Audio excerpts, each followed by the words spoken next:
loves, it's Amy the Color Queen, and this is a work log of how I made Ruby's beacon dance dress. My sister wanted this dress, and so I was like, hey, I'll make this for you.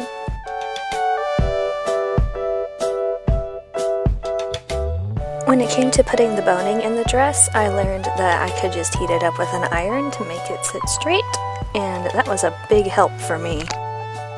Here I'm just making the little sleeves to put each of the boning in. I put the boning in the lining part of the dress instead of just the fabric that you're going to see, because to me that makes it a whole lot better to have and just makes it look a lot neater. If you watched my Weiss tutorial, I'm using the same pattern as I did for Weiss, just a little bit different, like adding the mesh around the shoulders like in Ruby's dress. And I also did not put the deep V in Ruby's dress because that was just not something my sister wanted, so yeah.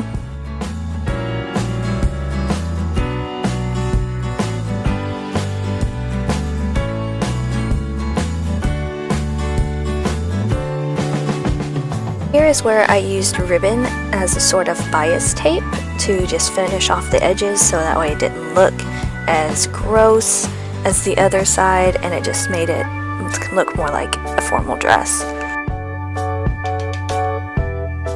If you use back satin for this project, I definitely recommend French seaming like everything you possibly can, just so that way it looks neater and more professional.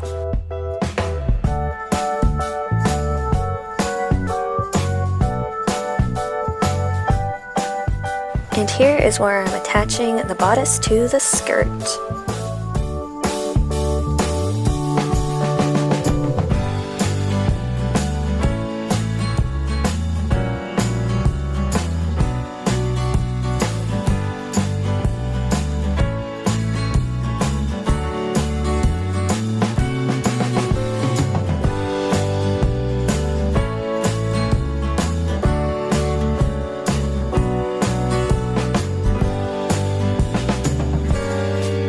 I went ahead and hemmed the skirt right after I just attached it all together, just so that way I wouldn't have to bother with it later.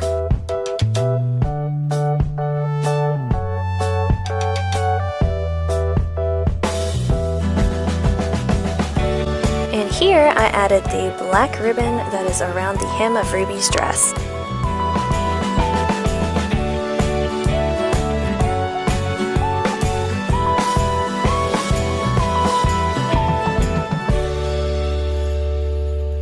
I added a zipper off camera, but everything is pinned into place, so it's looking pretty good.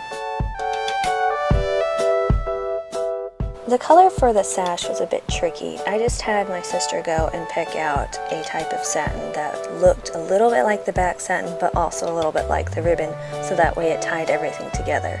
I put interfacing in between the two layers of satin, so that way it would be a little bit sturdier, and it is velcroed, so it's easy to take on and off.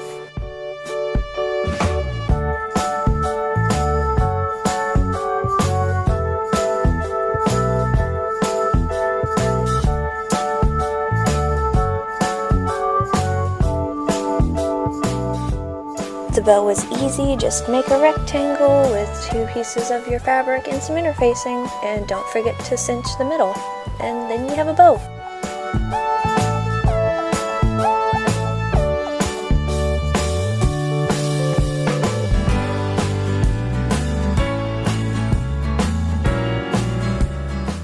I feel like this is optional, but if you want, you can add tails for a more bow effect. I did, just so it could wrap the costume up together a little bit smoother.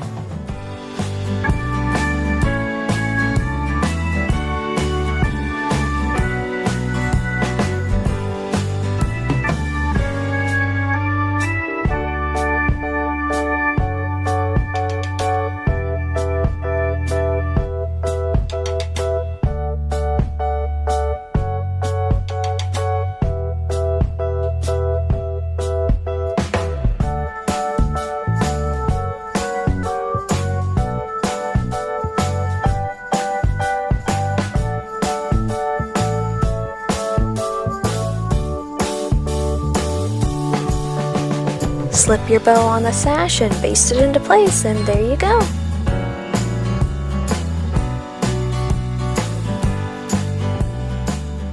Off camera, I hand stitched most of Ruby's small details into place.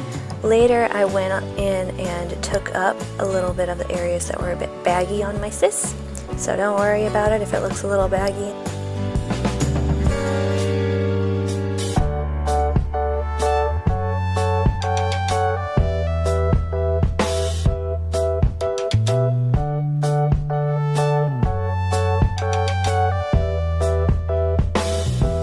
All in all, this was a fun project and pretty easy to do. I'm happy with the results, and so is my sis.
Come on, Ruby, let's go save the world, huh? Okay.